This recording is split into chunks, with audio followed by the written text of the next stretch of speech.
ابھی 2-3 دن پہلے میرے پاس ایک فون آیا جس فون نے مجھ کو اتنا رلایا کہ میں اس سے پہلے کبھی بھی اتنا زیادہ پریشان نہیں ہوا، اور شاید کہ آپ بھی اس بات کو سن کر اپنے آنسو نہیں روک پائیں گے کہ مجھے اس لڑکی نے فون کیا اور مجھ سے کہا، ایک مسئلہ دریافت کیا، کہنے لگی کہ مفتی صاحب میں جب اپنے گھر پہ رہتی تھی تو میرے والد، میرے باپ جو تھے وہ شراب کے عادی تھے، تو وہ شراب کی عادت میں آ کر میری ماں تھی نہیں اور میرے گھر میں اور کوئی نہیں تھا، میں اکیلی تھی، میرے باپ تھے، اور وہ ان کی لت ایسی لگی ہوئی تھی کہ وہ بنا شراب کے رہ نہیں سکتے تھے۔ ایک دن وہ شراب پی کر آئے اور انہوں نے میرے اوپر مجھ سے جسمانی تعلقات قائم کرنے کی کوشش کی، اور وہ خاتون روتی جا رہی تھی، اپنی بات بتاتی جا رہی تھی کہ میرے باپ نے ہی میری عزت پر حملہ کیا، لیکن میں نے باپ کو روکنے کی کوشش کی، ہمارا باپ نہیں رکا، یہاں تک کہ میں چیخنے چلانے لگی تو اس نے بہت زیادہ دھمکیاں دی، اور اس کے بعد اس نے میری عزت کو بہت زیادہ میری عزت کے ساتھ وہ کھیلا۔ اس طریقے سے 1 دن 2 دن بلکہ کئی سال تک ایسا معاملہ میرے ساتھ رہا۔ وہ خاتون کہنے لگی کہ مفتی صاحب پھر میری شادی ہو گئی، شادی کے بعد اب میں اپنے شوہر کے ساتھ رہتی ہوں، لیکن اب میں اپنے باپ سے نہ ملتی ہوں اور نہ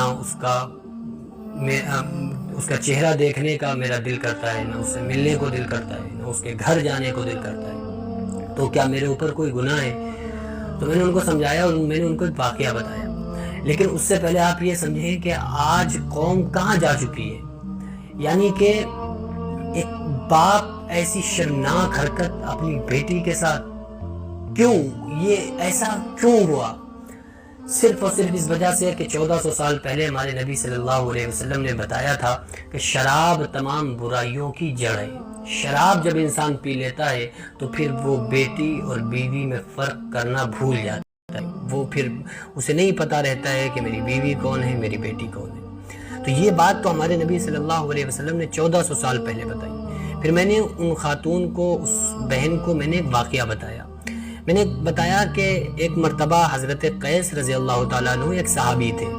اور وہ پیارے آقا صلی اللہ علیہ وسلم کی بارگاہ میں آئے اور آ کر کہا کہ یا رسول اللہ صلی اللہ علیہ وسلم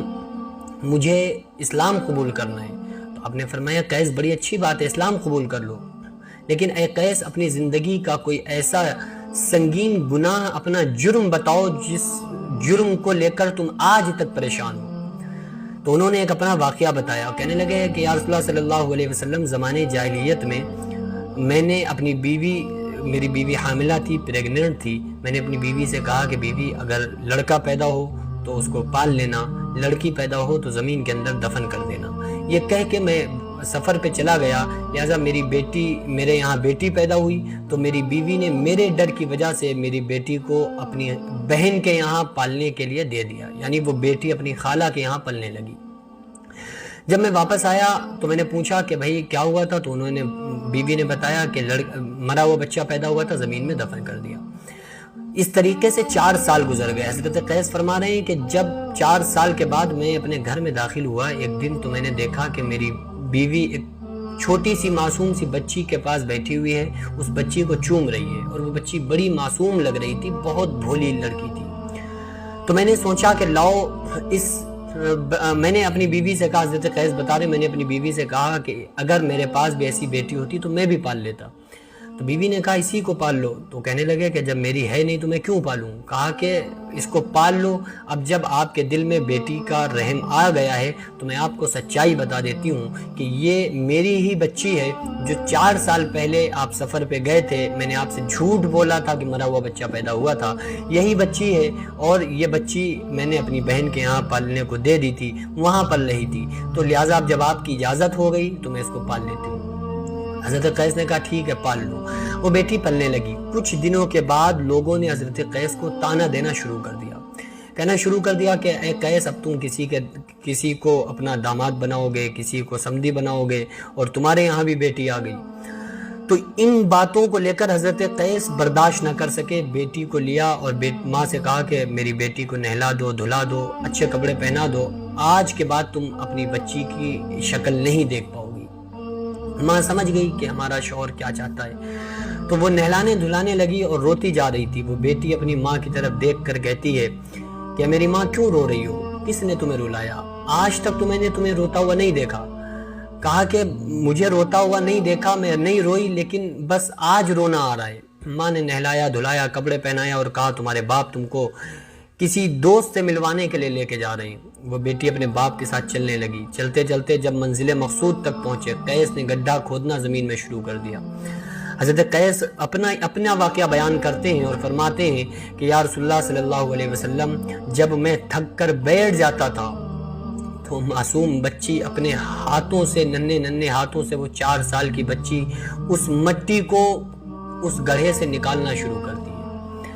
یہاں تک کہ جب وہ گڑھا خود گیا, تیار ہو گیا, تو میں نے اپنی بیٹی سے کہا بیٹی اس میں جھانک کر دیکھو, تمہیں تمہاری ماں کی شکل نظر آ رہی ہے. جیسے ہی وہ بچی اس کنویں میں جھانکتی ہے,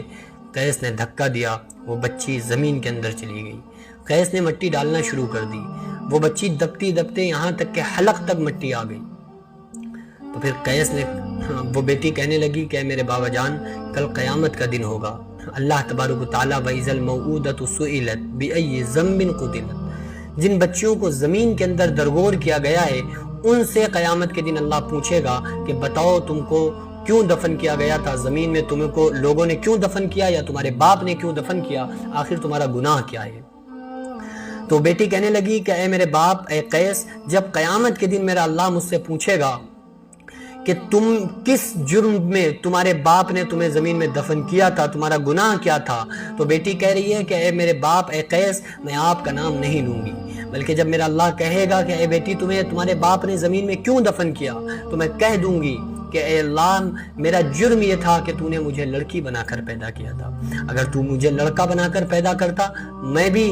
دنیا کی عیش و عشرت میں رہتی اور خوب اچھی زندگی بسر کرتی. میرا جرم یہ تھا کہ تو نے مجھے لڑکی بنا کر کے پیدا کیا. تو لیکن آقا علیہ السلام کی نصیحت کے بعد, آقا علیہ السلام نے جو دین بتایا, اسلام بتایا, شریعت بتائی, مزاج بتایا, بیٹیوں کے ساتھ کیسے رہا جائے, بچوں کے ساتھ کیسے رہا جائے, لقد کان لکم فی رسول اللہ اسوۃ حسنہ, جب آقا علیہ السلام نے زندگی کو پیش کیا, صحابہ کے ذہن کو کریٹ کیا, تو خدا کی قسم وہ لوگ جو زمین میں بچیوں کو درگور کر رہے تھے, وہی باپ اپنی بیٹیوں کو گلے سے سینے سے لگاتے نظر آنے لگے, بیٹی کے سر پہ شفقت و محبت کا ہاتھ رکھتے نظر آنے لگے. لیکن آج پھر ایسے کانڈ اور ایسا وقت کہ اس طرح کے کانڈ سننے میں آ رہے ہیں. میں اس بہن کے لیے دعا گو ہوں اور بہت زیادہ دل سے میں یہ دعا کرتا ہوں کہ اللہ تبارک و تعالیٰ آپ کو آپ کے شوہر کی طرف سے ایسی محبت عطا فرمائے کہ آپ کو ساری زندگی اپنے باپ کی یاد نہ ہے.